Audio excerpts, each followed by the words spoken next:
बिस्मिल्लाहिर्रहमानिर्रहीम। अस्सलाम वालेकुम दोस्तों, मैं Reet Salim. Welcome to my YouTube channel Naval Orchid. कैसे हम सब लोग कैसे गुजरे हैं आप लोगों के दिन? मेरे तो बहुत मसरूफ़ गुजर रहे हैं। तो आए बातें गप्पे बाद में, पहले एपिसोड रीड कर ले, क्योंकि आजकल मैंने आपको बताया था कि एपिसोड का टाइम बहुत औखा निकल रहा है। तो क्योंकि भाई से पहले मेरे कज़न की शादी भी है, तो आजकल वो चल रही है। ठीक है, तो अब मैं तो इस वजह से तो बहुत ज़्यादा बिज़ी हूँ।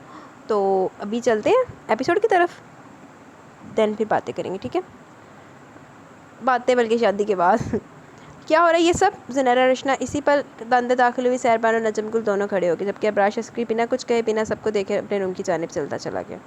ज़ुनैरा की आवाज़ सुनकर अंदर से अजियारा जल्दी से आई। ज़ुनैरा आप मुझे जा रहा था, सनी मुझे जाने नहीं दे रहा था। आई एम सो सॉरी अजियारा, मेरी वजह से तुम्हें इतनी परेशानी उठानी पड़ी। ज़ुनैरा ने शर्मिंदगी से अजियारा के दोनों हाथ थाम लिए।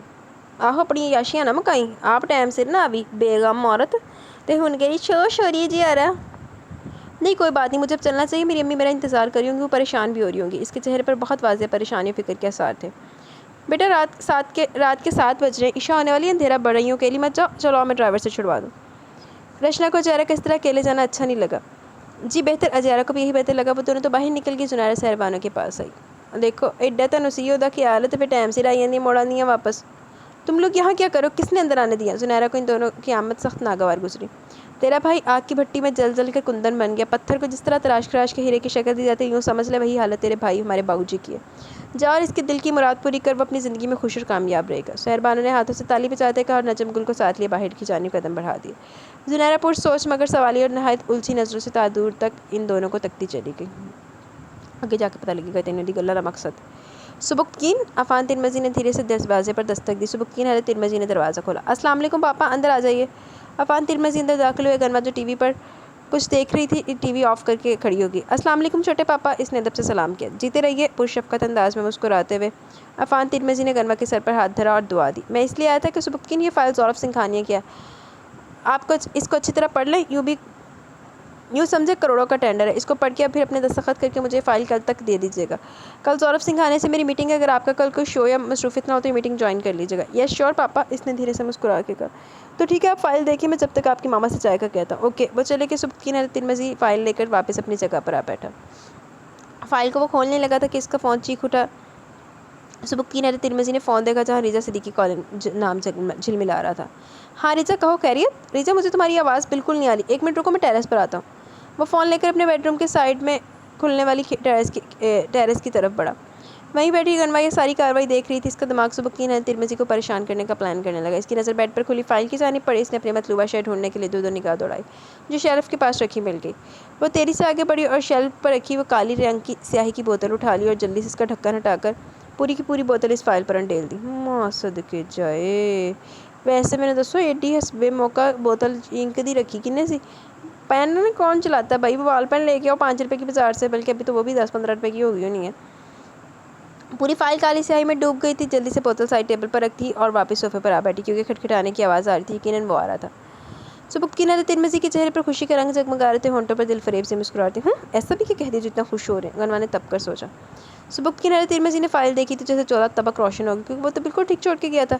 फाइल नज़र सामने बैठ के साइड टेबल पर पड़ी, जहाँ वही काली रंग की स्याही की बोतल रखी थी। ऐसा लग रहा था जल्दी जल्दी में किसी ने रखी है, क्योंकि ढक्कन अगर लगाना चाहा होगा तो वो नीचे गिर गया और टेबल को भी दागदार बना गया। मगर ये किया किसने? इसने सारे खिंचे साफ ढीले पड़ गए। सोफे पर ज़माने से बेफिक्र गनमा बैठी हाथ में रिमोटली टीवी देख रही थी। वो समझ के कारस्तानी गनमा के सिवा किसी की नहीं हो सकती। गनवा, सुबकीन तिरमजी इसके पास है। गनवा मैं तुमसे बात कर रहा हूँ। इसके पुरसकून मुतमिन अंदाज पर सुबकीन तिरमजी सुलग कर रह गया। गनवा, अब के सुबकीन तिरमजी का लबो लहजा थोड़ा और रूड होने के साथ साथ सख्त भी हुआ। क्या मुसीबत है? क्यों मेरे सर पर खड़े होकर चीख रहे हैं? नज़र नहीं आ रहा मैं इंग्लिश मूवी देख रही हूँ? गनवा सुबकीन तिरमजी के चीखने पर खुद भी चीखी। खड़ी हो। इसकी चीख को किसी खातिर में लाते हुए इसने गनवा का बाजू पकड़ा और खड़ा करके बेड तक लाया। क्या ये गुस्सा हवस सुबकीन तिरमजी के चेहरे पर था। इसका गुस्सा गनवा के दिल को पुरसकून कर गया, जैसे ठंडे ठंडे शबनम के कतरे इसके वजूद पर पड़े हों। अल्लाह का लाख लाख शुक्र है, मेरी आंखें बिल्कुल ठीक है, मगर लगता है आपकी बिनाई नहायत कमज़ोर होगी। ये फ़ाइल है। सुबकीन तिरमजी को इसकी दिमागी हालत पर कुछ शुबा हुआ। वो मैं भी जानता हूँ ये फ़ाइल है, मगर इस फ़ाइल पर क्या है? इसका इशारा वो अच्छी तरह समझ गया और यही मौका था कि इस पर सुबकीन तिरमजी को सजाया जाए। Black colour king. अब जितने सुकून इत्मीनान से और तसल्ली से मुझे बताया कि ब्लैक कलर किंग है, इतनी तसल्ली से मुझे ये भी बताना पसंद फरमाएंगी इंक इस फाइल पर फेंकी किसने? ऑफ कोर्स मैंने। नाहिद शाना अंदाज में कंधे उचकाए जैसे बहुत फ़ख्र का काम किया। वजह जान सकता हूँ? क्यों नहीं, सबसे बड़ी वजह आपका गुस्सा होना, झंझलाना, सुलगना, फिर जो सुकून, जो ठंडक मेरे दिलो दिमाग को मिलती है, इसका तो आप अंदाज़ा नहीं लगा सकते। डटाई से मुस्कुराते हुए गनमा ने सुबुक्तकीन हैदर तिरमिज़ी के आई ग्लासेस के पीछे से झांकती ज़हीनों फ़तीन आंखों में झाँका। इन शुगरफी होंठों पर बहुत अजीब सी मगर फाते मुस्कुराहट थी। आह! सुबुक्तकीन हैदर तिरमिज़ी की हथेली में जो इसका बाजू कहता है, इसको मज़ीद सख्ती करते हुए अपनी सिमत खींचा। कोई वो तकलीफ़ से कराह करेगी। ये क्या हरकत है? सुबुक्तकीन छोड़िए, मुझे तकलीफ़ हो रही है। गनमा के चेहरे पर नागवारियत के रंग उभरने लगे। बहुत खुशी होती है मुझे इस तरह परेशान करके। इन मासूम आंखों को बगौर देखा था। हाँ, बहुत ज़्यादा सुकून मिलता है, तमानित भरी ठंडक मिलती है मेरे दिल को। बहुत डर और बहादुरी से बिला खौफ इसने सुबुक्तकीन हैदर का चेहरा देखा। आह! दर्द से एक बार फिर इसकी चीख निकली। सुबुक्तकीन छोड़िए मुझे, मैं आपके ड्रामे या फ़िल्म की कोई एक्टर नहीं हूँ, आपकी बीवी हूँ। ये वाहियात तो बेहुदा तरीका इन पर ही आजमाइए। गनमा की मज़ाहमत भरपूर थी। लफ्ज़ बीवी पर सुबुक्तकीन हैदर तिरमिज़ी को दिल का कोना खुशी मिली थी। इसके चेहरे के नकूश पर एक चमक सी उभरी। इसने इसका बाजू छोड़ दिया, इसके दोनों शावनों पर हाथ रख लिया। थैंक्स, तुमने हमारे रिश्ते को कबूल किया। गनमा को अपने कहे के जल्दबाजी और बेसाख्तगी में कहे के जुमले का शिद्दत से एहसास हुआ। ज़्यादा खुशफहमी में रहने की जरूरत नहीं, बेसाख्तगी में कहे के जुमले की मेरी कोई बुक्कत, कोई हैसियत और कोई औकात नहीं होती। गनमा ने इसके दोनों हाथ झटके। मगर मेरी जान, बेसाख्तगी में कहे के जुमले ही दिल की बात की तर्जुमानी करते हैं। सुबुक्तकीन हैदर तिरमिज़ी ने बहुत चाह से भरपूर नज़रों से इसको देखा। गरमा ने अपनी मगरूर खड़ी नाक सुकेड़ी। वो धीरे से हंसती है।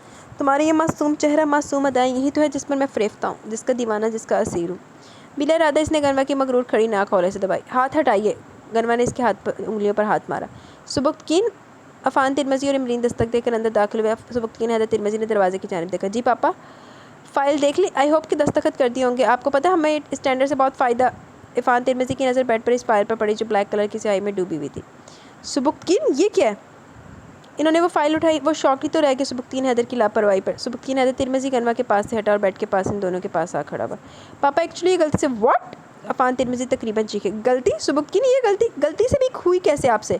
मैं हैरान हूँ, या फिर ये समझ लूँ कि टीवी चैनल्स पर आकर बिज़नेस के सारे असूल कायदे कवायद भूल के हैं। यकीन नहीं आता, उम्मीद नहीं थी मुझे आपसे इस कदर लापरवाही की। अफ़ान, अमरीन ने अफ़ान तिरमिज़ी के शाने पर हाथ धीरे से धरा। आज इतने सालों बाद वो अफ़ान तिरमिज़ी को सुबुक्तकीन हैदर पर इतना गुस्सा करता हुआ देख रही थी। देख रही हैं आप अपने लाडले सपूत की हरकत, लापरवाही को? आप इतना गुस्सा क्यों कर रहे हैं? हो जाता है कभी कभी। वो नरमी से समझाने की कोशिश कर रही थी। कभी कभी जिन लोगों से गलतियाँ होती हैं वो और होते होंगे, सुबुक्तकीन हैदर तिरमिज़ी नहीं। गनमा के चेहरे पर बहुत पूरी स्टार सी फाते मुस्कुराहट थी। जीत के नशे ने इसकी मगरूर आंखों में बहुत अदीब रोशन कर दिए थे। दिल तो जैसे खुशी के मारे बिलियों उछल रहा था। दिल कर रहा था झूम झूम के नाचे गाए इस पल को सेलिब्रेट करें। सुबुक्तकीन हैदर की खूब अच्छी तरह बेइज्जती हो रही थी।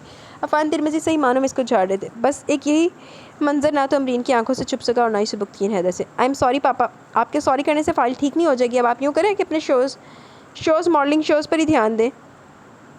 बिज़नेस सारा कारोबार मैं अकेला ही संभाल सकता हूँ। नहीं है मुझे आपकी ज़रूरत बिज़नेस के मामलों में। अफ़ान तिरमिज़ी ने फाइल झटके से बंद किया और फिर वहाँ से निकलते चले गए। गनमा भी अपनी मुस्कुराहट दबाती फातिहाना नज़रों से सुबुक्तकीन हैदर तिरमिज़ी का अफसुर्दा मुरझाया हुआ चेहरा देखती वहाँ से निकलती चलेगी। अमरीन ने नहायत दुख से गनमा को जाते देखा। आप खामोश क्यों नहीं? कुछ कहा क्यों नहीं?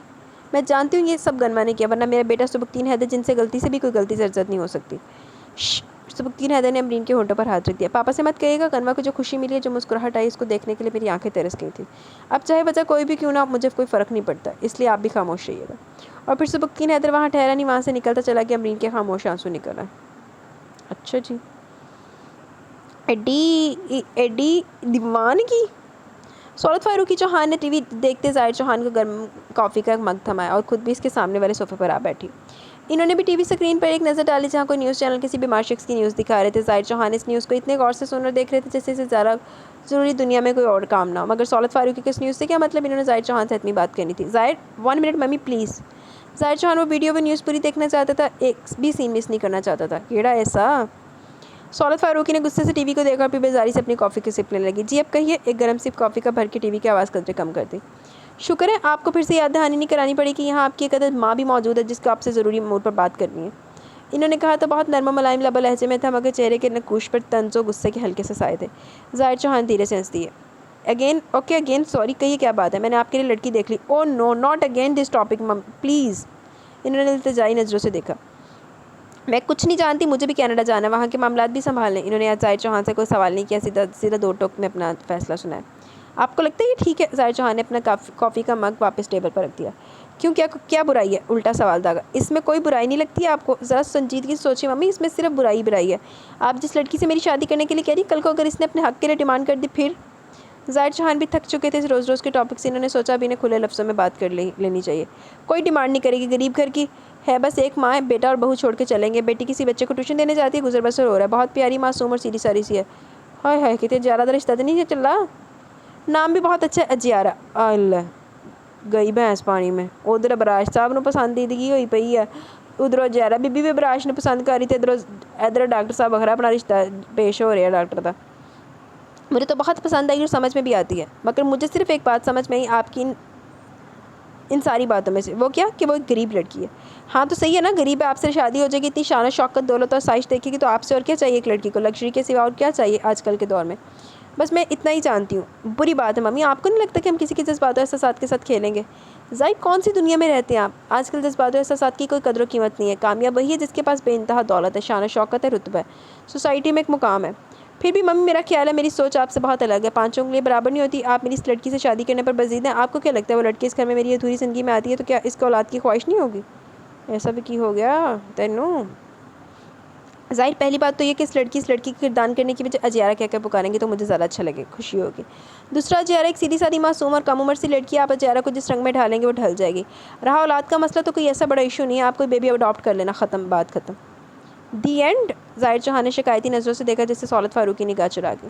ज़ाहिर चौहान की नज़रों में सवाल जो था वो इसको पढ़ना नहीं चाहती थी। ज़ाहिर मैं इसी हफ्ते की शादी की डेट फिक्स करके आ गई और ना तो आप कुछ फजूल बोलेंगे और ना सोचेंगे। अजियारा को मेरे यहाँ लाने का मकसद यही है कि मेरे जाने के बाद वो आपकी देखभाल करेगी, आपका हर तरह से ख्याल रखेगी। इससे कम से कम ये होगा कि मैं वहाँ कनाडा में पुरसकून और मुतमईन तो रहूँगी। तो उन्हें मुलाजम रख दे, लानती औरत, इधर ही जहर ला दी। मैं सेल्फिश औरतां अपनी औलादा से दूजे औलादा से सुकून सुख चैन बर्बाद करने वाली लानती मखलूका।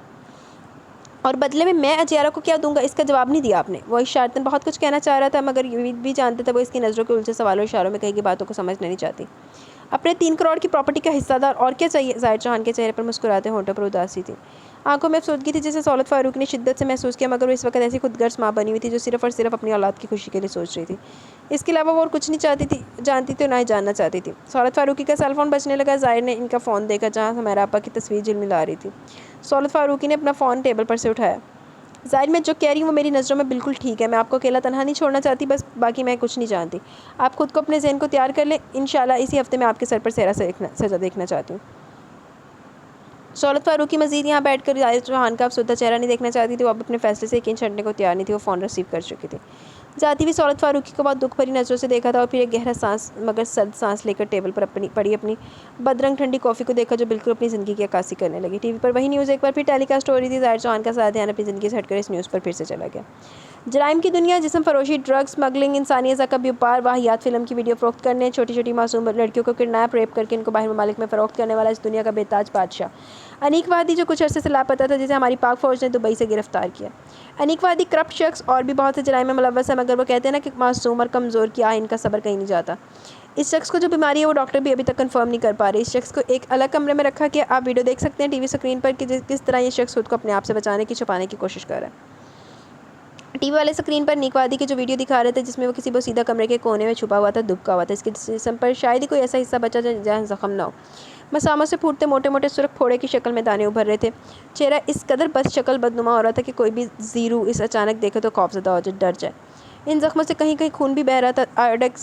के ऑडियंस के कमेंट्स भी लिए गए थे, सब ने अपनी राय दी। इस शख्स का तो यही होना चाहिए था, ये सज़ा भी कम ऐसे बेहिस शख्स के लिए। इसने हमारे पाक मुल्क हमारे इज़्ज़तों से खेला, इसको हमारे हवाले करो, हम बताएंगे कि असल सज़ा क्या होती है। इससे भी बदतर मौत होनी चाहिए इसकी। इसने अपनी दुनिया आखिरत दोनों ख़राब कर ली। अवाम में गुस्सा खलबली मची हुई थी। अनीकवादी अपने लिए मौत मांग रहा था, मगर मौत भी इतनी बेहिस बनी हुई थी कि नज़र चुरा रही थी। ज़ाहिर चौहान के लबों पर एक फातिहाना मुस्कुराहट थी, आंखों में जीत की चमक थी। तुम्हें तो अल्लाह रब्बुल इज़्ज़त ने इतनी इबरतनाक, दिल दहलाने वाली सज़ा दे दी, फिर हमारी क्या औकात कि हम तुम्हें सज़ा दें। ज़ाहिर चौहान ने नफ़रत की एक नज़र टीवी स्क्रीन पर नुमाया होती अनीकवादी की तस्वीर पर डाली और टीवी ऑफ करके खड़े हो गए। घड़ी देखी जहाँ रात के 12 बजने वाले थे। इसका टाइम शुरू हो गया था। इनको जाना था, इनके साथ इनका इंतजार करते। वो खड़े हुए और कदम अपने बेडरूम की जानिब बढ़ा दिया, मगर जाने से पहले तसल्ली भी ज़रूरी थी कि सौलत फारूकी बेखबर सो गई हैं। केड़े साथी, क्या चल रहा है?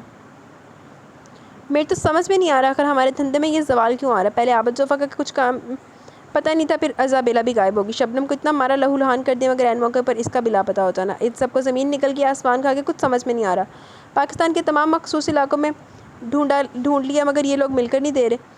यहाँ तक कि मामूली से सुराग भी नहीं मिल रहा और अब एक नई कहानी शुरू होगी। अनीकवादी की मीडिया के हाथ तो जैसे डुगडुगी लग गई है, हर आधे एक घंटे बाद बजा रहे हैं। सलमान सख्त गुस्से में था, इसका सारा धंधा चौपट हो गया था, जेब खाली होती जा रही थी। हर मोड़ पर जैसे पुलिस रेंजर्स की नफरी लगा दी गई थी। टीवी पर भी बार बार इश्तिहार लगाए जा रहे थे, ऐड कमर्शियल दिखाए जा रहे थे। कोई भी मशकूक शख्स नजर आए फ़ौरन इसकी कंप्लेन करे, कुछ भी करे मगर इसको पकड़वाने की कोशिश करे। आवाम तो अलर्ट हो गई थी। इन सब का तो मैं भी कुछ नहीं कह सकती। हाँ, अनीकवादी को तो अपने किए की सज़ा मिली। दुबई में जाकर धंधा संभालने को बोला तो जगह जगह मुंह मारने की क्या जरूरत थी। वो दुबई है, कोई पाकिस्तानी। और अनीकवादी वो तो इन हसीन औरतों को देखकर टिक गया, इसलिए किसी बीमार औरत को ले गया होटल। अब देख ले नतीजा सामने। हैरान और परेशान तो शांता बाई थी, क्या कर हुआ क्या। चंगा है अनीकवादी ना, बहुत चंगा है अनीकवादी। तो वाकई इस तो पैड़ी मौत डिजर्व करता सी। ठीक कहती है सुनीता बाई। अनीकवादी का हश्र देखकर तो सोचता यहीं पाकिस्तान में ठीक हूँ, यहीं पर रहकर अपनी ज़िंदगी के मज़े लूटूँ। यही मेरी जन्नत और यही मेरी हूर है। वहाँ एक लड़की सुनीता बाई के लिए पानी लेकर आई कि सलमान ने इसको कमर से पकड़कर अपनी जानिब खींच लिया। सुनीता बाई हंस दी। अरे बन्ना रानी, आदत डाल ले मेरी। सलमान ने इस लड़की का मुँह दबोचा। चल छोड़ इसको अभी। जब सलमान हद से तजावज़ करने लगा तो सुनीता बाई ने इसको झटका था। सलमान ने छोड़ दिया। वो लड़की तेरी से खड़ी होगी। चल जा, तैयार होकर हो जा जाकर, गाड़ी आती होगी। वो तेरी से भागती हुई बिलक बिलक कर रोती हुई गायब हो गई। क्या सुनीता बाई, मज़े तो लेने देती। सच्ची ऐसी कलियों को मसलने का मज़ा ही अलग है। सलमान के शिकंजे से शिकारी निकल जाने का अफसोस था। ज़रा बकवास मत कर और मेरा वो पानदान उठा के दे। आज शेख साहब की फरमाइश और ख्वाहिश है ये लड़की, लाखों देकर गए। अच्छा फिर तो मेरा हिस्सा भी मिलेगा ना। सलमान ने पानदान उठा कर दिया और अपनी लालची तबीयत से बाज नहीं आया। तेरी लालच का पेट और भूख नहीं खत्म होती। इसने पानदान खोलकर खूब कत्थे और चूने वाला पान बनाया। मुझे भी बना दो, सलमान ने हंसते हुए कहा और करीब आकर बैठ गया। इसके पाँव दबाने लगा, मतलब खुशामद और चापलूसी शुरू हो गई। सच बड़ा ही खबीस है तू, बनाती हूँ। वो भी बेहंगम हंसी। आज रात में यही रुकने वाला हूँ। बड़ा सा पान मुँह में थूकने के बाद वो आंखें चमकाता हुआ बोला, लानती खबीस। कोई नहीं, तेरे तो जाकर याद दसेगा स्वाद। रात के 1 बज रहा था। सईद स्कारल भी अपने बेड पर नीम दराज लेटर ब्लैक क्राउन से टेक लगाए हाथ में लैपटॉप लिए दुनिया का नक्शा चेकआउट कर रहा था। जो नक्शा लैपटॉप पर था वो स्विट्ज़रलैंड का था। लैपटॉप की स्क्रीन पर स्विट्ज़रलैंड की एक जगह नजर आम पर थी और काफ़ी सर्च करने के बाद सैयद अस्कार अलवी को जिस जगह की तलाश थी मिलाकर वो बिल्कुल नज़रों के सामने थी। इसके नाबिक गैस लबों पर बहुत जानदार मुस्कुराहट थी। ग्रे कांच में आगे तक की जो प्लानिंग थी वो सब सच होती नजर आ रही थी। तो सैड ब्राइज, कहाँ तक बचोगे मुझसे? बहुत नुकसान किया तुमने, अब बस वो वक्त दूर नहीं जब तुम मेरे शिकंजे में होगे। इतनी मजबूत गिरफ्त रखूँगा कि पर तक फड़फड़ा नहीं सकोगे। इन ग्रे कांच में नफरत की शदीद लहर उठी थी। आज शाम होटल पर्ड में जाकर हयात के साथ हुई हुई मीटिंग याद आई। कैसा रहा दुबई का टूर आपका? सर मैंने अपने तौर पर जानते और कोशिश की, अंत तक मेहनत की अनीकवादी को ढूंढने भी, मगर सर हम शहरबानों का भी शुक्रगुजार होना चाहिए। इसके बिना ये मिशन नहीं हो सकता था। जी मैं जानता हूँ, इसलिए तो नतीजात सामने है। सईद अस्कारवी ने संजीदगी से कहते हुए कैप्टन जाकर याद को देखा। सर अल्लाह की लाठी बेआवाज़ है। अनीकवादी ने जितने करप्ट जराइम किए इसकी सज़ा अल्लाह ताला ने बहुत इबरतनाक दी। आपको ये मिला कहाँ? शहरबानों की डायरेक्शन पर मैं दुबई के सबसे बसीदा जुड़ी गली में गया जहाँ कूड़ा क्रिकेट कार्ड कबाड़ पड़ा हुआ था। कचरे के डस्टबिन के पीछे शाल में खुद को छुपाए दुबका बैठा था। आपको पता है सर, वहाँ से इस कदर स्मेल आ रही थी कि खड़ा होना दुश्वार था, मगर अपने फ़र्ज़ के आगे मुझे ये सब बर्दाश्त करना, अनीकवादी को पकड़ना, हमारे मुल्क से इस गंदगी और इस कचरे को साफ करना बहुत ज़रूरी था। ठीक कहते हैं हम जाकिर कि हमारे मुल्क के नासूर हैं, जिनका बर वक्त इलाज ना किया गया तो दिमक की तरह हमारे मुल्क को खोखला कर देंगे। सर अनीकवादी पर से जब मैंने शाल खींची तो मेरे रोंगटे खड़े हो गए। इस कदर बदसूरत बदशक्ल का आदमी जिसके हर एक अज़ा से ज़ख्म खून, उफ़ मैं बयान नहीं कर सकता। जाकर याद के पूरे चेहरे पर सर्द लहर दौड़ गई। बहरहाल ये चैप्टर क्लोज हुआ। अब बारी है सैड ब्राइज की। मैं तैयार हूँ सर। जाकर याद ने एक नए अज़म, एक नए जज्बे से सीना तान के कहा। सर आपसे एक बात पूछूं? जी पूछिए। सर ये शहरबानो कौन है? मैं तो इसको एक आम ख्वाजा सा समझता हूँ, मगर क्या ये मुमकिन है कि आप मुझसे कभी ये सवाल ना करें? कुछ राज ऐसे होते हैं जिन पर पर्दा रहे तो ही भलाई है। Yes sir and sorry sir. वो थोड़ा शर्मिंदा हुआ था। It's okay. सईद अस्कार भी नहायत ही गहरी सोच में था। चौंका तब जब इसको लगा इसका दायां हाथ जो खींचा तो लैपटॉप इसके हाथ से साइड में गिरा। इसने अपना हाथ देखा, फिर निगाह उठा के देखा बरी से बेड से नीचे उतर गई थी और नींद में अपना हाथ खींच रही थी। सईद अस्कार ने डोरी का एक सिरा अपनी कलाई में बांधा तो दूसरा सिरा ब्रीजे की नाजुक कलाई में बांध दिया था। रात के 3 बज रहे थे। सैयद अस्कार अलवी को टाइम का पता ही नहीं चला और फिर जब तक सैड ब्राइज को पकड़ नहीं लेता फिर चैन से सोएगा भी कैसे? इसका हाथ एक बार फिर से खींचा तो वो इस हरकत पर होले से मुस्कुरा दी। लैपटॉप को बंद करके साइड टेबल पर रखा और अपनी कलाई में बंदी स्टोरी को जोर से जो झटका देकर खींचा तो वो नाजुक सी शाख टूटती हुई पूरे वजूद समेत सईद अस्कार अलवी की मजबूत आहनी बाहों में कैद हो चुकी थी। इसने ब्लैंकेट को सर तक तान लिया था। सुबह के 7 बजे के करीब बुरीजे की आंख खुली। इसने उठना चाहा मगर कोई वजनी शिया खुद पर होने की वजह से वो उठ नहीं सकी। गौर करने पर देखा तो शर्म से पानी पानी होकर आएगी। सईद अस्कार अलवी का एक बाजू इसके गिर्द लिपटा हुआ था और एक पाँव इसके पैरों पर था। बड़ी एहतियात से बरीज़े ने इसका बाजू अपने ऊपर से हटाया और इसके पाँव के नीचे से अपने पैर निकाले। बिना आवाज़ के वो बेड से नीचे उतरी, जल्दी जल्दी नहाकर सूट पहना और इसके जागने से पहले कमरे से बाहर निकला। सईद अस्कार अलवी की भी ठीक 2 घंटे बाद नींद पूरी होगी। टाइम देखा जहाँ घड़ी का छोटा सा इंसान 9 बजा रहा था। रात में 3 बजे सो के 9 बजे उठ गया। माँ सदके जाए, एड्डी परफेक्ट टाइमिंग। असी जी रात में 2-3 बजे सोईए तो अगले दिन ना 12-1 बजे भी उठने दिल नहीं करता। फिर जितनी देर तक पीछे डोज़ नहीं मिलती तो उतनी देर तक उठा नहीं जाता। फिर जब डोज़ मिलती है तो फिर पूरी आँखें खुल जाती हैं। सही किधर गया? अपना मोबाइल चेक किया, ज़ाकरियात की 10 मिस कॉल्स थी। इसने ब्लैंकेट को खुद पर से परे फेंका और तेज़ी से बेड से नीचे उतरा। ज़ाकरियात भी देखते सही 9 बजे 10 मिस कॉल करके बह गया। जल्दी से वार्डरोब से ब्लैक जीन्स और पिस्ता कलर की शर्ट निकाली। नाश्ते की टेबल पर ब्रीजे गायब थी। ब्रीजे कहाँ है? स्काइलविन ने टोस्ट पर मक्खन लगाते हुए पूछा। वो स्टडी रूम में। मैंने कहा अभी नाश्ते के लिए, मगर अभी नाश्ते के लिए मना कर दिया। पता नहीं क्यों घबरा रही है। अस्कार तुमने तो कुछ नहीं कहा। पराठा खाते खाते सेरा स्काइलविन ने अस्कार को देखा। मैंने मैंने तो कुछ नहीं कहा। इसने एक बाइट लिया। फिर रात का सारा मंजर इन ग्रे कांच में किसी फिल्म की मानत चलने लगा तो लबों पर खुद ब खुद दिलकश सी मुस्कुराहट रेंग गई। अब ये तुम क्या सोचकर इतना मुस्कुरा रहे हो? सैयद आगा शहबाज अलवी से इसकी ये मुस्कुराहट छुप ही नहीं रह सकी। हूँ आगा साहब कुछ पर्सनल भी होंगे दादू, हूँ सारा कुछ तुम दसी जावे। नहीं तो ऐसी तो कोई बात नहीं। वो थोड़ा सा झैम सा गया। इन हाथों में परवान चढ़े हो। लगता है मेरे बेटे को बरीजे से मोहब्बत हो गई है।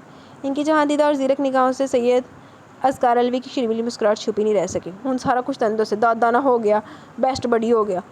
दादू आप भी ना। वो खफीफ सा होकर अपने चेहरे की खजारत को मिटाने के लिए चाय का कप को लबों से लगा गया। इसी वक्त इसका फ़ोन बजने लगा। अस्कार ने जल्दी से फ़ोन रिसीव करके सुना। अभी फ़िलहाल इसकी पोजीशन नहीं थी अपने दादू के सवालों को सामना करे। हाँ नदीम को। अच्छा तुम परेशान मत, तो मैं भी पहुँचता हूँ। इसने लाइन काटी। दूसरा नंबर ज़ाकिर को मिला। बात तो सुनो। सैयद अस्कार भी पीछे आगा शहबाज अलवी पीछे से पुकारते रह गए। दादू बाद में बात करते हैं। फिर वो रुका नहीं, तेरी से निकल के सैयद आगा शहबाज अलवी के चेहरे पर सुकून भरी मुस्कुराती। जी सर, आगे क्या करना? मिशन के लिए निकले या फिर अभी और वेट करें? नहीं, वेट करना बेकार है। मैं आपको अचानक की डेट का बता दूंगा। इस दफ़ा सैड ब्राइच हमारे हाथों से निकालना नहीं चाहिए। ओके सर, हमें ये तो पता चल गया कि कौन से जजीरे पर सैड ब्राइच ने अपना आइलैंड बनाया, मगर ये भी अल्लाह करे कि कंफर्म हो कि वो शैतान इस जजीरे पर मौजूद है। इंशाल्लाह बस 1-2 दिन और रुक जाइए। अस्सलाम वालेकुम। वालेकुम अस्सलाम। सैयद अस्कार अलवी और ज़ाकिर के आने के 1 घंटे बाद नदीम बलोच और सबुक्कीन हज़रत तिरमिज़ी भी पहुँच चुके थे। इनसे मिलो, यह इस फील्ड के सबसे फेमस मॉडल हैदर, और हैदर ये मेरे बचपन का बेहतरीन दोस्त अस्कार। नदीम बलोच ने दोनों को एक दूसरे से मिलवाया। Nice to meet you. Syed Askar Alvi अपनी चेयर से खड़ा हो गया। सबुक्कीन हैदर से मुसाफे के लिए हाथ बढ़ाया। मुझे भी। वो हौले से मुस्कुरा दिया। प्लीज़ बैठिए। चारों ने अपनी अपनी निश्चित संभाली। सैयद अस्कार अलवी ने बेटे को बुलाया, कॉफ़ी का ऑर्डर दिया। यार माइंड मत करना, मगर क्या है ना कि मेरी जॉब इसका टफ है कि टीवी देखने की ज़रा भर फुर्सत नहीं मिलती, बट आई एम श्योर कि आप बहुत अच्छी मॉडलिंग और एक्टिंग करते होंगे। सैयद अस्कार अलवी ने सबुक्कीन हैदर तिरमिज़ी को सराहा। थैंक्स। अच्छा अब तू बोल। मरा जा रहा था मुझसे मिलने को, हुआ क्या? रिजा सिद्दीकी ने इनकार कर दिया, सिर्फ इस बात पर कि वो शादी के बाद कभी माँ नहीं बन सकती। ये तो कोई इतना इशू नहीं, और फिर रात देना ना देना बंदे के नहीं, अल्लाह के इख्तियार में है। हैदर जाओ। हैदर, रिजा तो आपकी बेस्ट फ्रेंड है, आपने भी नहीं समझाया? इसने सबुक्कीन हैदर की जानिब देखा। बहुत समझाया, मगर वो सोचती शादी के बाद नदीम को औलाद की ख्वाहिश होगी। इसको एहसास होगा रिजा से शादी करके इसने गलत फैसला लिया। सबुक्कीन हैदर तिरमिज़ी ने मायूसी से कहा। फिर तो मेरा ख्याल है बहुत गलत सोचती है, इसका हल तो निकलना चाहिए ना। तो क्या मैं बेवकूफ़ हूँ जो अर्जेंट तुझे मिलने यहाँ बुलाया? नदीम बलोच ने तप कर देखा। ओहो अच्छा ना, गुस्सा क्यों करता है? निकालते हैं कोई हल। अब यहाँ नाजुक सा मसला है, इतना नाजुक सा मसला है, कोई बॉर्डर पर जंग तो छिड़ी नहीं कि सेकंड में मसला हल हो जाए। अस्कार अलवी धीरे से हंसती है। इसकी दीवानगी वाले हाना इश्क ना तो अस्कार अलवी से छुपा था, ना ही सबुक्कीन हैदर से। और इस पर बदकिस्मती देखो, मोहतरमा अपने पैरों तले मेरी मोहब्बत को बेदर्दी से रोंद के लंदन जा रही हैं, यानी कि ताबूत में आखिरी की। अस्कार अलवी हल्के से हंस दिया। नदीम बलोच की सही मानों में सुलग गई। वो घूर के रह गए। जहर लग रहा है इस तरह हंसते हुए। मज़ा लेने के लिए तो आया यहाँ, अब तो इसका कहका निकल गया। सबुक्कीन हैदर भी हंस दिया। सच यकीन नहीं आ रही है वही नदीम बलोच है जैसे लोग मगरूर घमंडी गरूर वाला मशहूर करते हैं। आज वो किसी लड़की के इश्क में गिरफ्तार है। सैयद अस्कार अलवी को जहाँ खुशी थी वहीं हैरत भी थी, और फिर शुक्र भी किया कि कोई तो है जिसने इसके दिल के तारों को छेड़ा। मगर हाय रे किस्मत, रिजा सिद्दीकी की भी अलग ही मंतक सामने आई। अच्छा फ़िक्र मत करो, निकालते हैं कोई हल। यूँ करते हैं, रिजा सिद्दीकी से मैं खुद एक बार बात करता हूँ। वो दिल की बुरी नहीं है, समझ जाएगी। अब ज़िंदगी तो गुजारनी है तुम्हारे साथ ही सही। सबुक्कीन हैदर ने भी शौक नज़रों से नदीम बलोच को देखा। फ़िलहाल तो मुझे एक और हल नज़र आ रहा है। नदीम बलोच ने बारी बारी सबुक्कीन और अस्कार को देखा। इन दोनों ने भी नदीम बलोच को सवाली नज़रों से देखा। इसके चेहरे पर कुछ पूरे स्टार सा था जो इन दोनों को समझ से बाहर था। कैसा हल? अस्कार अलवी ने पूछा। वो ये कि तुम दोनों में से किसी के भी सबसे पहले जिसके ट्विंस बेबी हुए वो मेरे। व्हाट? सबुक्कीन और अस्कार का मुंह खुले का खुला रह गया। इन दोनों के तो वहमो गुमान में भी नहीं था कि नदीम बलोच कुछ ऐसी अनोखी ख्वाहिश कर देगा। हा। टेबल पर इस खामोशी को ज़ाकिर के जानदार कहके ने तोड़ा, और ये हंसी को 1 मिनट तक तो रही होगी। नदीम बलोच ने बड़ी चुपती नज़रों से देखा ज़ाकिर को। सर अब तो आपको नदीम साहब की ख्वाहिश पूरी करनी होगी, ज़ाकिर ने मुस्कुराते हुए कहा। सबुक्कीन हैदर तिरमिज़ी ने खामोशी से अस्कार अलवी को देखा। तू है ही बेगैरत। अस्कार अलवी ने खफीफ होते हुए नदीम बलोच को घुरा। अस्कार की सुरख रंगत पर नदीम बलोच की हंसी निकल गई। ये देखो मेरी ख्वाहिश पर हैदर भी अपनी बगले झांक रहा है। मशरकी औरत का तो बहुत जिक्र सुना था, मगर आज मशरकी मर्द भी देख लिया। नदीम बलोच इन दोनों की हालत से खूब लुत्फ़ अंदोज़ हो रहा था। इस दौरान वेटर भी ट्रे में चारा तक कॉफ़ी के कप ले आए। सुबुक्तीन हैदर ने अपना कप कॉफ़ी का मग उठा लिया, कुछ ना कहने के लिए मग लबों से लगा लिया। इसके जहन में पता नहीं क्यों गनवा का अक्स पूरे तमतराक से उभरा था। फिर इसी वक्त इसने इसका सेलफोन भी चीख उठा। सुबुक्तीन हैदर तिरमिज़ी ने फ़ोन देखा जहाँ पर सबरीना कॉलिंग जगमगा रहा था। इसके लबों पर मुस्कुराहट रहेंगी। Mama calling, excuse me. इसने अपने सेलफोन की स्क्रीन नदीम बलोच को दिखाई और कॉफ़ी का मग वापस टेबल पर रखकर खड़ा हो गया। ये देखो हैदर साहब ने तो अपनी जान बचा ली, बड़ी खूबसूरती से। अब तो अस्कार सर आप ही रह गए। ज़ाकिर हयात भी खूब इंजॉय कर रहा था। आपको बहुत मज़ा आ रहा है ज़ाकिर? सही अस्कार ने ज़ाकिर हयात का खिलता चेहरा देखा। अस्कार सर मुझे नदीम साहब पर ज़्यादा तरस आ रहा है। वो तो अंदाज़ा है मुझे। इसका इशारा ज़ाकिर हयात की बेसाख्ता हंसी पर था। देख अस्कार डन करता है कि मैं इस बेवकूफ़ लड़की को रोक सकूँ। यार मेरी ज़िंदगी का मसला है। बहुत मासूमियत भरा अंदाज़ था। ओके बाबा वक्त तो आने दे, फिर देखा जाएगा। बस फ़ौज की ज़ुबान एक ज़ुबान, मान लिया कि ट्विंस बेबी मेरे हुए। इसने पुरसकून होते हुए अपना गर्म कॉफ़ी का मग उठा लिया। ये शर्त है अस्कार सर कि बेबी ट्विंस ही हो। ज़ाकिर हयात ने मुस्कुराते हुए चुटकुला छोड़ा और फिर अपना कॉफ़ी का मग उठा लिया। अस्कार भी मुस्कुरा दिया। इसने भी अपना गर्म कॉफ़ी का मग उठा लिया। अच्छा हाँ याद है, तुम्हारे मिशन का क्या हुआ? सहर बड़ा पकड़ा गया? नदीम बलोच ने गर्म कॉफ़ी का कप सिप लिया। पकड़ा जाएगा इंशाल्लाह, ज़रा टाइम नहीं लगेगा। अस्कार ने भी एक गर्म सिप लिया और मग टेबल पर रखा। कुछ सुराग मिला? देखो अल्लाह करे जिसका सुराग मिला वही हो इंशाल्लाह। नदीम बलोच ने भी सदके दिल से दुआ दी। क्या हुआ, होगी बात? नदीम बलोच ने अपने बराबर बैठे सुबुक्तीन हैदर तिरमिज़ी को देखा। हाँ हो गई, मम्मा वापस आ गई हैं सऊदी अरब से। इनके बाद पापा की कॉल आ गई। आज ज़ौरब सिंघानिया से मीटिंग थी, मुझे भी बुलाया था मगर मैं जा नहीं सका, सिर्फ तुम्हारी वजह से। इसने मुस्कुराते हुए अपना मग उठा ली। ज़ौरब सिंघानिया शायद इंडियन? ज़ाकिर हयात को बहुत अजीब सा लगा। पता नहीं, बिजनेस डीलिंग तो बिजनेस मैन कैसर अंकल से कंफर्म हो गई थी मगर ज़ौरब सिंघानिया ने फिर बाद में मना कर दिया। क्यों? जबकि मैंने सुना कि चौधरी कैसर अस्करी के बिज़नेस के बेताज बादशाह। तुम इन्हीं कैसर अंकल की बात कर रहे हो? सैयद अस्कारलवी ने अपना खाली मग टेबल पर रख दिया। हाँ मगर इब्राश को देखकर। इब्राश कैसर अंकल का इकलौता बेटा। इब्राश को क्या हुआ? पता नहीं क्यों सैयद अस्कारलवी को इंटरेस्ट हुआ था। सुबुक्तीन हैदर तिरमिज़ी ने इब्राश अस्करी के हादसे के बारे में अलिफ से ये तक कहानी सुना दी। ओ बहुत अफसोस हुआ, मगर हैरत होती है दुनिया में ऐसे भी साइको लोग होते हैं। ज़ौरब सिंघानिया तो शायद साइको से भी बढ़कर है। मेरी वो मुलाकात तो नहीं हुई मगर मिलने का बहुत इश्तियाक है ऐसे जुबे लोगों को देखने का। सैयद अस्कारलवी और ज़ाकिर हयात एक साथ सैड वराइज का ख्याल है, वो भी फ़ौरन। वो भी तो ऐसा ही था। दोनों ने एक दूसरे को देखा। की पता वही होवे, जाके फड़ो इन गिच्ची दबोचो, गिच्ची तो फड़ लो, गिच्ची मरोड़ दो फड़ के। मोहब्बत कभी मैंने की तो नहीं थी, किसी की निगाहों से पी तो नहीं थी, मगर ये अचानक हुआ क्या है? तो सांसों में समाए तो धड़कन को चुराए, कहीं दीवाना हो जाऊं ना तेरा। ब्रश स्क्री हाथ में गिटार लिए सोनू निगम का गाना गुनगुना रहा था। इत्तेफाक से इसकी आवाज़ भी बहुत अच्छी थी मगर मुकाबले वाला अजियारा बहुत अंदर ही अंदर तप रही थी, सुलग रही थी। कुछ दिनों से वो ब्रश स्क्री के बदले हुए तेवर लो देती आंखें खुद के लिए महसूस तो कर रही थी मगर वो जानती थी ये गलत है, सरासर गलत। वो ऐसा कुछ नहीं सोच सकती थी मगर आज ब्रश स्क्रीन ने सारे रिकॉर्ड तोड़ दिए।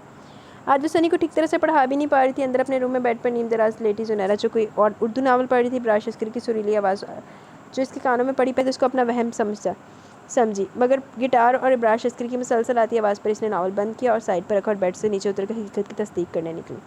पहली नज़र के पहला नशा दिल में उतरता जाए सनम, शर्मा के मुझसे मिलना तेरा जादू सा करता जाए सनम।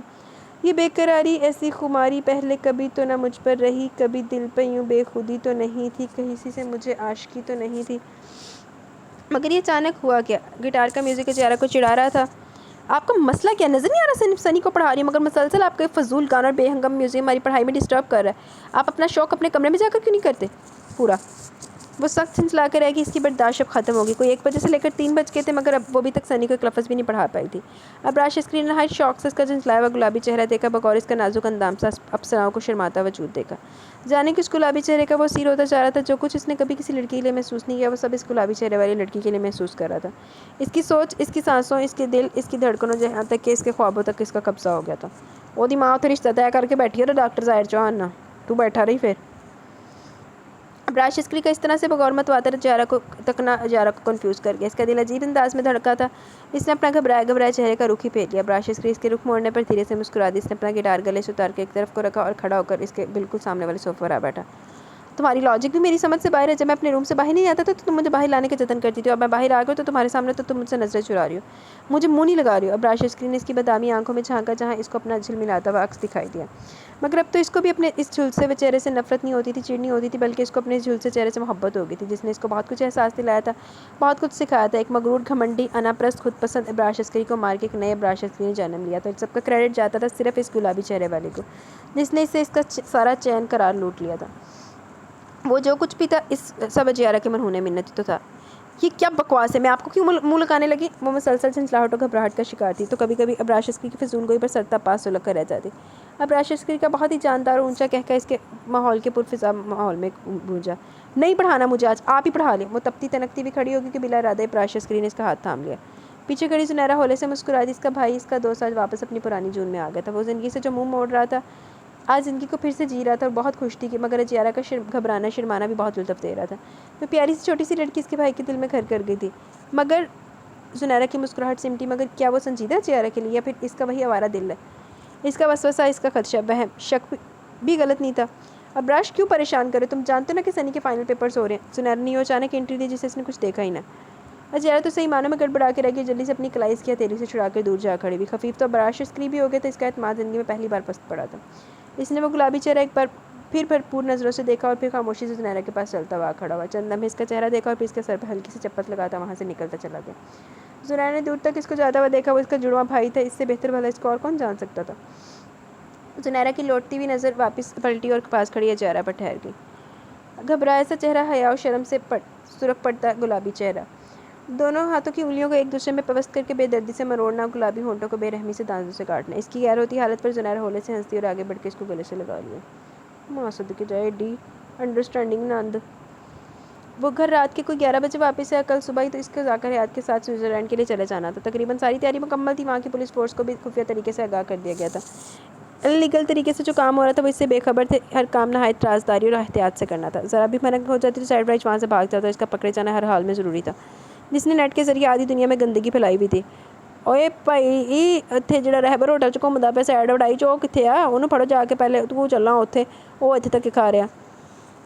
सेरस कारल भी अपने बेडरूम में दाखिल हुआ तो गंभीर खामोशी और सन्नाटे ने इसका स्वागत किया। बहुत हिद्दत इसको बेइज्जती की कमी महसूस हुई। इस दिन के बाद आज 2 दिन हो गए थे वो इसके सामने नहीं आई थी। इसकी शर्मा हया, इसका हिजाब, इसकी झिझक को अच्छी तरह समझता था। इसके होठों पर जानदार उसे मुस्कुराहट रिंगी। सारी टेंशन, इसकी टफ जॉब अपनी जगह और घर की जिम्मेदारी अपनी जगह, जिसको बहुत खुशुसलूबी से निभा रहा था। वो वापस पलटा और अपने रूम से बाहर निकला। दोनों हाथों को अपनी पुष्ट पर बांधे हुए छोटे छोटे डग भरता स्टडी रूम के दरवाजे के पास आ खड़ा हुआ। बगैर दस्तक दिए इसने दरवाजे के हैंडल पर हाथ रखा और धीरे से घुमाकर दरवाज़ा खोला। सेरस कारल भी स्टडी में दाखिल हुआ। मतलाशी निगाहों ने इस अप्सरा को तलाश किया। इन ग्रे कांच में पुश शौक से चमक उभरी तो अनाबी लबों पर दिलकश सी मुस्कुराहट ने घेर किया। बरीज़ा सोफे पर इजी होकर लेटी थी। दुपट्टा नीचे कारपेट पर पड़ा था। बाल पूरे खुले हुए थे और बेतरतीब बालों की तरह कपड़ों का भी यही हाल था। शायद 2 दिन से इसने एक कपड़े पहने हुए थे। वो रात फिर इसकी ग्रे आंखों में भरने लगी तो दिल ने गुस्ताखी पर माइल किया। वो हौले हौले चलता हुआ इसके बिल्कुल पास सा ठहरा और 2 जानों इसके पास नीचे कारपेट पर बैठ गया। वो बगौर इसका खूबसूरत चेहरा देख रहा था। वो नीले झील कांच बंद कोई ख्वाब बुन रहे थे।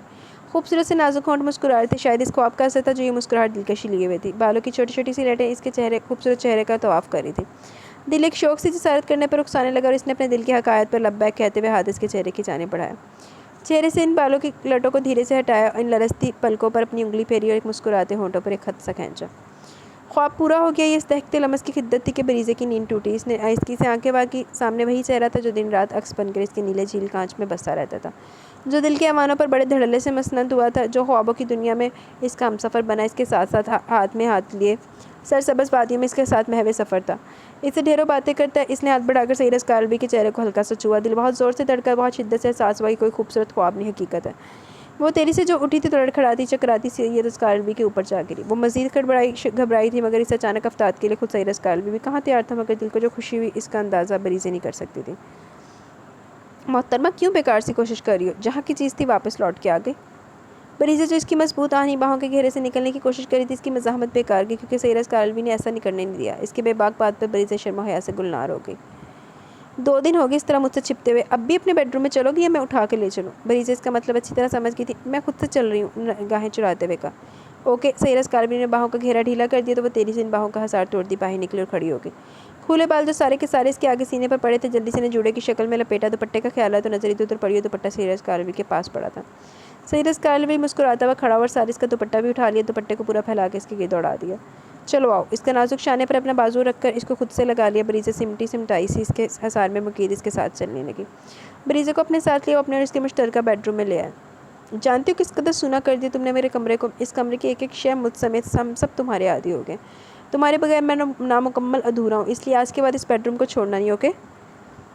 बरीज़ा को बेड पर बिठाया, खुद भी इसके मुकाबिल बैठे। इसके दोनों हाथ थामे अपनी दोनों चौड़ी हथेलियों में कैद कर लिए थे। जी जी, और आज के बाद मैं तुम्हें इन 3 रंग के मल्च के कपड़ों में भी न देखूं। जी, सर को झुकाए वो अपने हाथों को बकौल घूर रही थी। इतनी हिम्मत नहीं थी कि निगाहें उठा के देखे।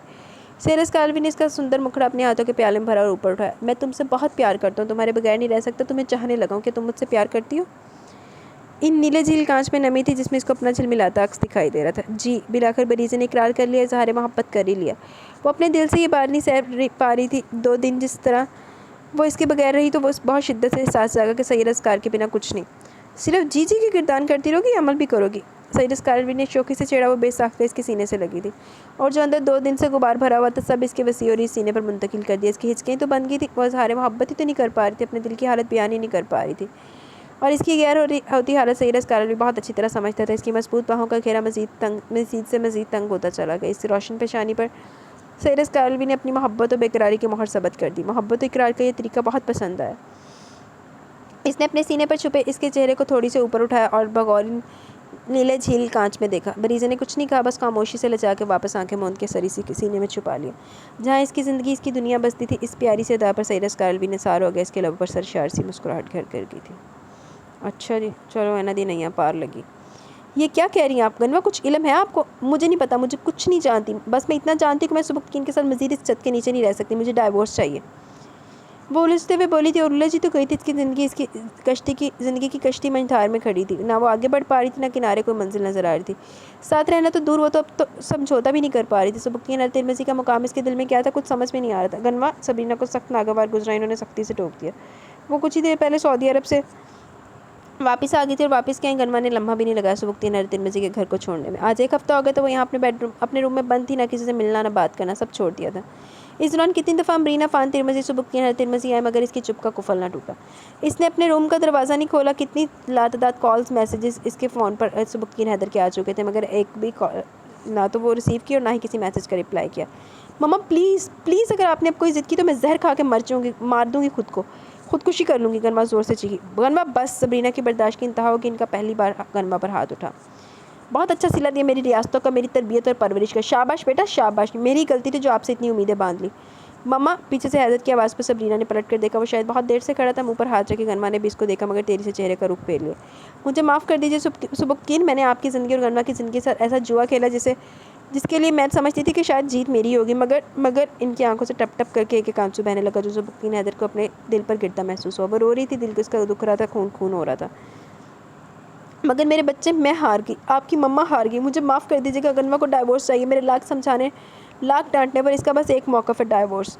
और वो मज़ीद वहाँ नहीं ठहर सकी। मुंह पर हाथ रखे अपनी हिचकियाँ रोकती तेज़ी से कमरे से निकलती चलेगी। सुबुक्कीन हैदर तिरमिज़ी ने नहायत गुस्से से तेज़ नज़रों से रुख फेरे गनमा को देखा। वो आगे बढ़ा और इसको बाजू से पकड़कर एक झटके से इसका रुख अपनी जानिब किया। वो लड़खड़ाती हुई इस पहाड़ जैसे वजूद का हिस्सा बनी थी। क्या समझती हो खुद को? हाँ, सबका दिल दुखा के मामा की आंखों में आंसू देकर बहुत आला वारफा समझती हो खुद को? तुम समझती हो कि बहुत अच्छा काम करी सबको रुला के परेशान करके? How dare you! छोड़ो मुझे, नफरत करती हूँ मैं आपसे। वो भरपूर मज़ाहमत कर रही थी खुद को छुड़ाने की। जानता हूँ कि नफरत करती हो। सुबुक्तीन हैदर ने इसके बाजू पर मज़ीद दबाव डालकर इसको खुद से मज़ीद करीब तर किया। इन मगरूर आंखों में झांक कर देखा। मगर मैं समझता था कि तुम्हारी ये नफ़रत, शदीद नफ़रत एक ना एक दिन ख़त्म ज़रूर हो जाएगी। मेरे इश्क जुनून, मेरी मोहब्बत की आँच की हल्की सी चिंगारी तुम्हारे दिल तक ज़रूर पहुँचेगी। मगर नहीं, मैं गलत था, मेरी सोच गलत थी। तुम एक इंतहा दर्जे की खुदगर्ज खुदतर लड़की हो जिसे सिर्फ अपने बारे में सोचती है, जिसे सिर्फ और सिर्फ अपनी परवाह, अपनी फ़िक्र है। आप मेरी बेइज्जती करें। इसका लबल लहजा हांसा हो गया। वो मगरूर आंखें झिलमिलाने लगी। आपको कोई हक़ नहीं इस तरह मेरी इंसल्ट करने का। बेइज्जती? इस लफ्ज़ का मतलब ही समझती हो? मजाक तो तुमने मेरा उड़ाया। मेरी बेपनाह मोहब्बत को कभी देखा ही नहीं। हर लम्हे अपने कदमों तले मेरे एहसासात और जज्बात को बेदर्दी से रोंदा है। तुम बहुत ज़ालिम हो गनवा। और हक, कौन से हक की बात करती हो? कब मैंने तुम पर अपना हक जताया? बीवी हो मेरी, कोई नहीं रोक सकता। मगर सिर्फ तुम्हारी फ़िक्र थी, तुम्हारी रजामंदी चाहिए थी। सोचता था कि एक ना एक दिन ये ग्लेशियर पिघलेगा, इस दिन में दिल पर ज़रब लगेगी। इसने गनवा के बाएं हाथ की तरफ के सीने पर अपनी उंगली रखी।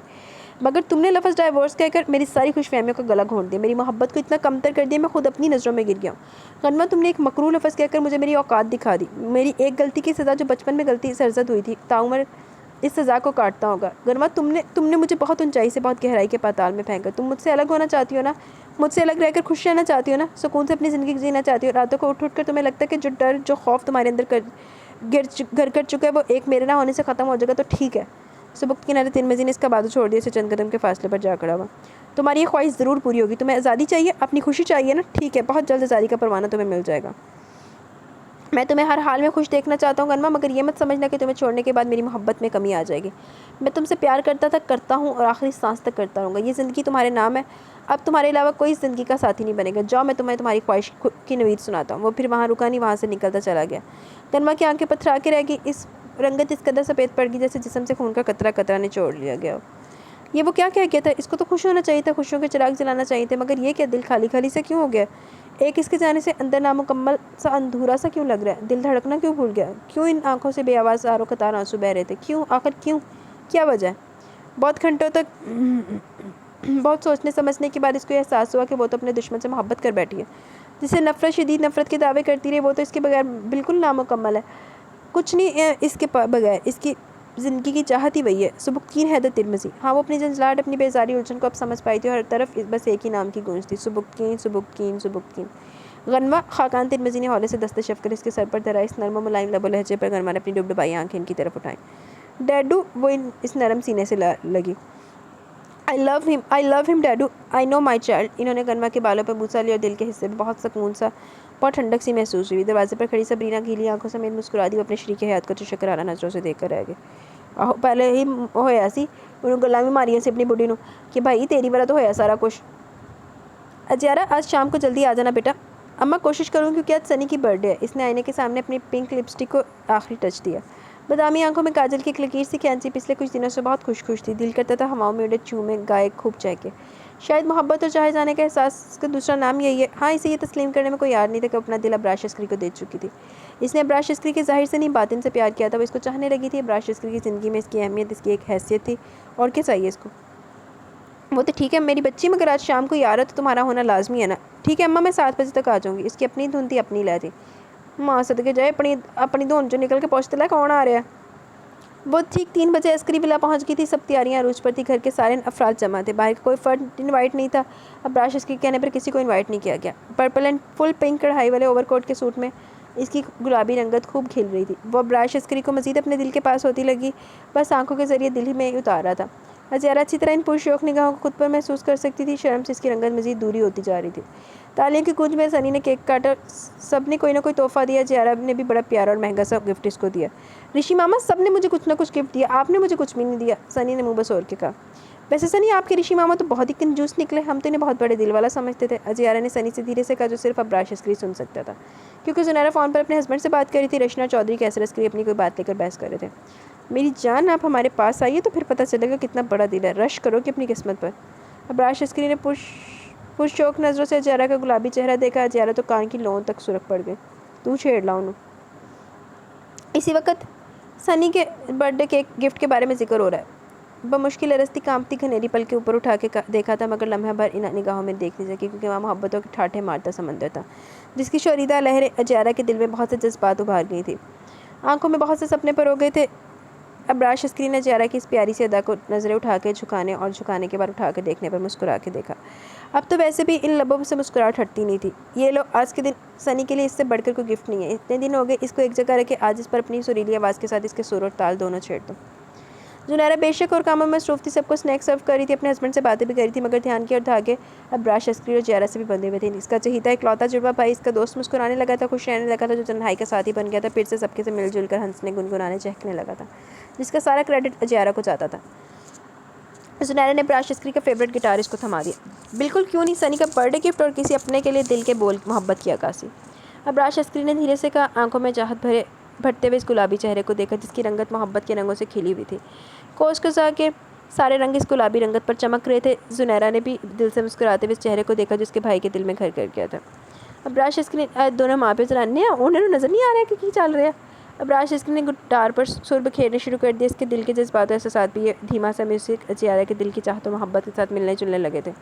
मुस्कुराने की वजह तुम हो, गुनगुनाने की वजह तुम हो, जिया जाए ना जाए ना जाए ना और पिया रे, और लम्हे तू कहीं मत जा, हो सके तो उम्र भर थम जा, जिया जाए ना जाए ना जाए ना और पिया रे, आप लोगों को मेरी सुरीली आवाज़ भी बर्दाश्त करनी पड़ेगी, क्योंकि इस गाने में पता नहीं क्यों मेरा सुर लग गया है। अच्छा, रचना और कैसर अस्करी ने भी हैरान नजरों से अबरार अस्करी को गुनगुनाते देखा। इनको याद था कि इतनी नफरत से अबरार अस्करी ने अपने गिटार को दूर फेंका था कि आज के बाद वो दोबारा इसकी शक्ल नहीं देखेगा। मगर जुनैरा ने भी फिर बताया कि सनी का गिफ्ट है ये। फिर भी इन दोनों के लिए बहुत बड़ी बात और खुशी की बात थी।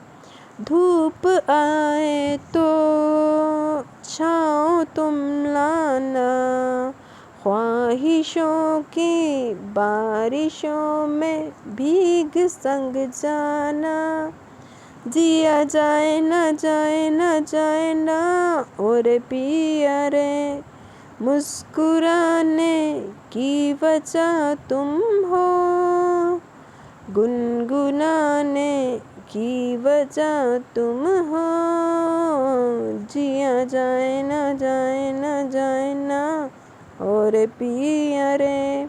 अबरार अस्करी ने मज़ीद गाना गिटार के तारों पर बिखेरा था। सबकी तालियों की गूंज में इसने गाना मुकम्मल किया। बहुत मज़ा है इस छोटी सी पार्टी में। अबरार ने तो 4 चांद लगा दिए। My sweet child. Rachna P की आंखों समेत मुस्कुरा दी, दिल की खुशी संभाले बैठी और अबरार की पेशानी चूम ली। अबरार, जी डैडी, डॉक्टर जाहिर का फ़ोन आया था। कनाडा के स्पेशलिस्ट सर्जन से बात होगी। आप क्या कहते हैं? ऑपरेशन की डेट कन्फर्म कर लीजिए। चौधरी कैसर अस्करी ने अंधेरे में एक तीर चलाया जिसका इन्हें 99% जवाब था। यकीन था कि वो इनकार नहीं करेगा, गुस्सा नहीं करेगा। पिछले दिनों ऑपरेशन का सुनकर जिस तरह हज़ियानी हो जाया करता था, संभालना मुश्किल हो जाता। शायद अब सूरत हाल मुख्तलिफ हो। कैसर, रचना ने इसके बाजू पर हाथ रखा मना करने के इरादे से, और डरती डरती नज़रों से अबरार अस्करी को देखा। मगर वहाँ तो जैसे मामला ही अलग था। ओके डैडी, आपको ऑपरेशन की डेट कंफर्म करवा दीजिए। मैं इन्हीं 1-2 दिनों में जल्द से जल्द ऑपरेशन करवाना चाहता हूँ। अबरार अस्करी ने मुस्कुराते हुए इंदिया दे दिया।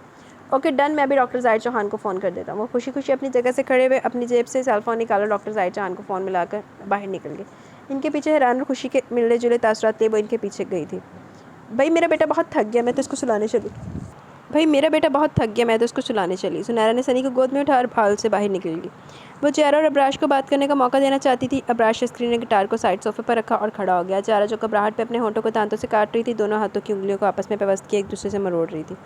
दिल था कि पसलियों की मजबूत दीवार से निकलने को था। सारी कसर तो खुद अबरार अस्करी ने पूरी कर दी। वो इसके पास आ बैठा था, हाथ बढ़ाकर इसके होंठों को दांतों से आज़ाद किया। ज़ियारा ने इसके दहकते रमस पर सख्ती से आंखें बंद कर ली। झुके सर बंद आंखों को बगौर अबरार अस्करी ने देखा। इसकी थोड़ी अपनी दोनों उंगलियों में पकड़कर चेहरे का रुख अपनी जानिब किया। जिया, नहायत मध्यम लहजे में पुकारा, जैसे कोई इल्तिजा, कोई उम्मीद, कोई गुजारिश, कोई ख्वाहिश। ज़ियारा ने धीरे धीरे लचती पलकों को उठाया। काजल भरी बादामी आंखों में नमी तैर रही थी। मेरा इंतज़ार करना, मैं बहुत जल्द वापस आऊँगा तुम्हें लेने। बोलो, करोगी ना? वो सिर्फ हौले से मुस्कुरा दी। अबरार अस्करी को उसका जवाब मिल गया था। और एक बात कि तुम मेरी अमानत, और मेरी अमानत में ख़यानत मत करना। आज के बाद इन गुलाबी होंठों को नुकसान मत पहुँचाना। ये मेरी अमानत है, इन पर सिर्फ मेरा हक़ है।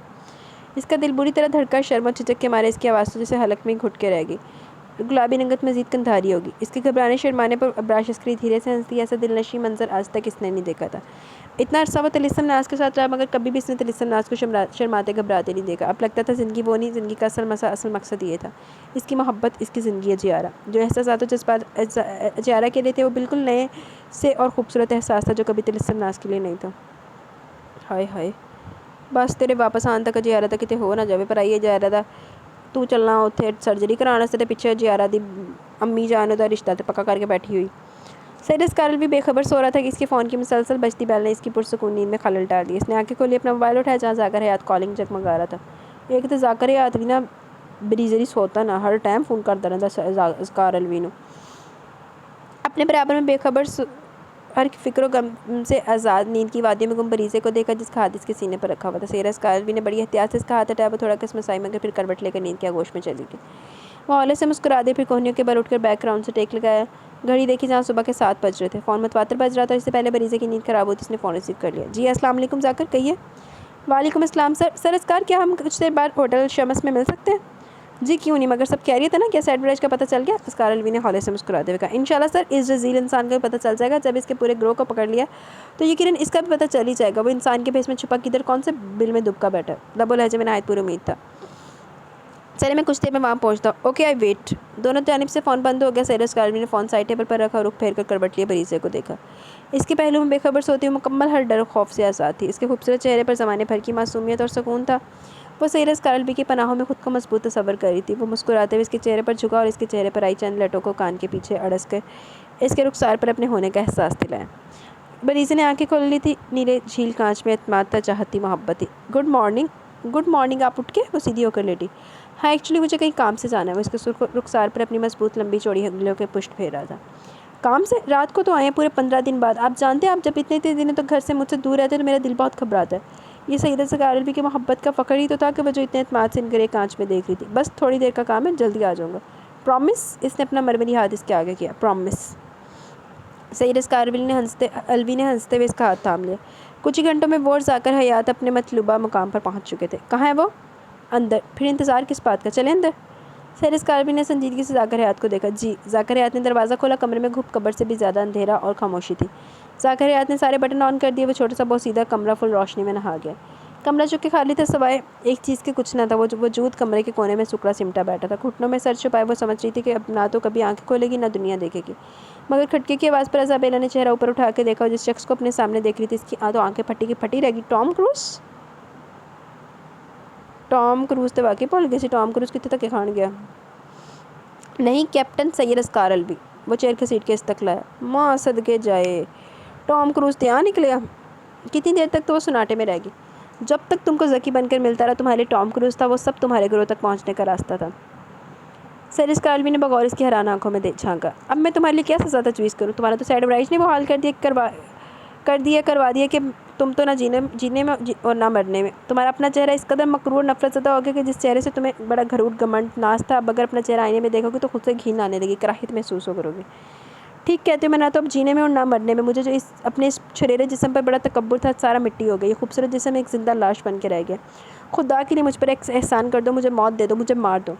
वैसे तो तुमने अपने किए की बहुत सज़ा पाई है, हर रोज़ जीना मरना। कभी सोचा इन बेचारी मासूम बेबस लाचार लड़कियों के बारे में जिनके साथ तुमने ज़्यादती किया? टॉम क्रूज़, मैं अपने सारे गुनाह कबूल करती। मैं अपने रब को भूल कर वो सब कर बैठी जो मुझे नहीं करना चाहिए था। मगर मैं बहुत थक चुकी, मेरी हड्डियों में जान नहीं है। मुझे एड्स जैसी मोहलक बीमारी है। खुदा के लिए मुझे गोली मार दो, इस तकलीफ़ से, इस दर्द से छुटकारा दिला दो।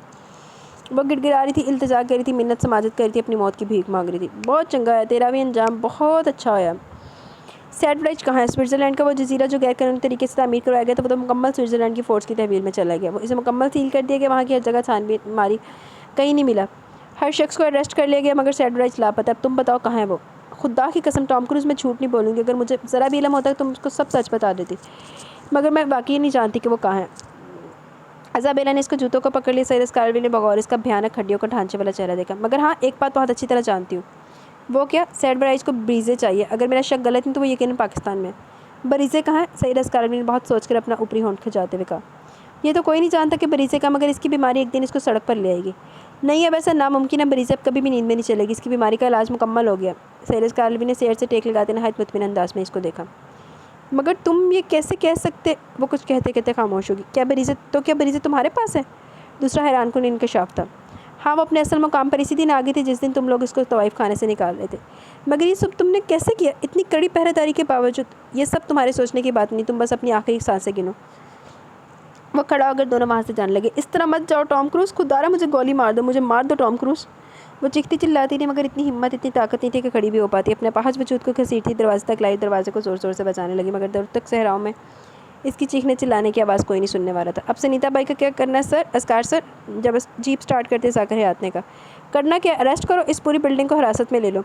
इतना तो अंदाज़ा मुझे भी था कि सैड ब्राइज यहीं पाकिस्तान में कराची में, मगर खैर कब तक बचेगा? जीप अपनी मंजिल की जानिब रवां दवां थी। तुम अब यूँ करो, होटल शम्स की फुटेज निकालो। Okay sir. इज़ाबेला का भी अंजाम बहुत अच्छा हुआ, बहुत अच्छा हुआ। बल्कि ये मर जाती, ये और ननीकवादी मर जाते तो इनकी तो सज़ाएं ख़त्म हो जानी थी, अगर इनको मौत भी मिल जाती आबा जोफ़ा की तरह। लेकिन नहीं, इन्होंने बहुत सारा किया था बुरा। अब बस इसी तरह सुनीता बाई का भी अंजाम हो, और वो जो मोटा भद्दा काला मसली वो सलमान है ना, गेंडा, उनका भी बड़ा अंजाम हो। सैड उड़ाई देते पैण ही कीड़े। तो इनका अंजाम देखने के लिए आपको वेट करना पड़ेगा लास्ट एपिसोड का, जो कि आपको इंशाल्लाह पूरी कोशिश होगी कल मिल जाए। तो मुझे भी इजाज़त दें। आज की एपिसोड अपने इख्तिताम को पहुंची। कैसी लगी आपको एपिसोड? अपनी राय का ज़रूर ज़ाहिर कीजिएगा। इंशाल्लाह जल्दी मिलेंगे लास्ट एपिसोड के साथ। तब तक के लिए अपना बहुत सारा ख्याल रखें, दुआओं में याद रखें। इंशाल्लाह जल्दी मिलेंगे जी। अल्लाह हाफिज़।